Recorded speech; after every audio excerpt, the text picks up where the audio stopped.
When the United States cruise ship Adonia sailed from Miami to Cuba, it brought more than a ship full of tourists. The trip was yet another milestone in the quest to normalize relations between the U.S. and Cuba. CCTV's Nitza Soledad Perez was on board the ship that returned to Miami Sunday.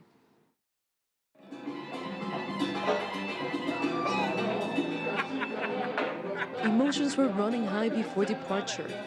More than 600 passengers boarded the Adonia last Sunday for Cuba. The last time an American cruise ship docked in Havana was in 1977.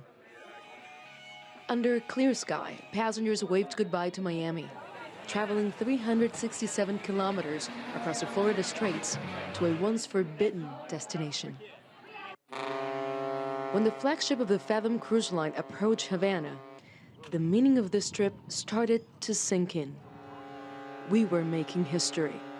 I'm very emotional. I wasn't really expecting this out of me, but I've been standing here with chill bumps since I could see the city, and it's just amazing to be a part of this. Cubans waved. It was a sight that many of them had never seen before. Emotions soared, especially for passengers like Ana Garcia, a Cuban American that had not stepped into Cuban soil in 48 years.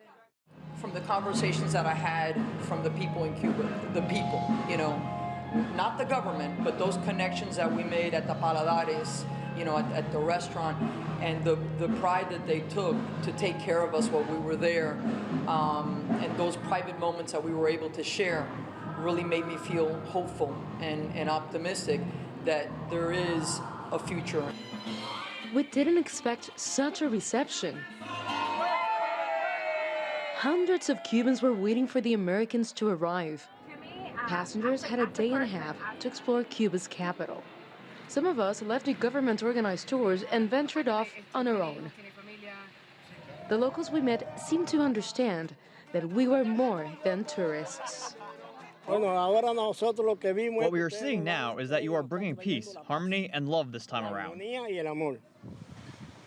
Our second port of call was Cienfuegos, a quiet city of around 175,000 people on Cuba's southern coast. The Cubans had a way of making us feel special. With just 3 hours to explore, we took a city tour that ended with the magical sound of a local choir. Cuban musicians also joined us for the next leg of the trip. They were working, but they sensed it was more than a job. There has been chemistry, they've liked us, they dance, they sing, and they ask many questions. It's incredibly beautiful for me. It has one of the best experiences of my professional life, and I will treasure it. Santiago de Cuba was the third and last port of call. Travelers enjoyed the city known for rum, revolution, and son cubano, a musical style that originated in Cuba. We wanted more freedom and time to engage Cubans without our official chaperones. Cruise Line reminded us it takes time to build such trust. We've already made remarkable human progress and demonstrable social impact by creating an opportunity for any traveler to come from America to Cuba and back. Demand is very high for the next sailings of this ship to Cuba, and the hope is that more Americans engage in these people-to-people exchanges with Cuban nationals. From now on, every 2 weeks, this ship will be en route to the island of Cuba.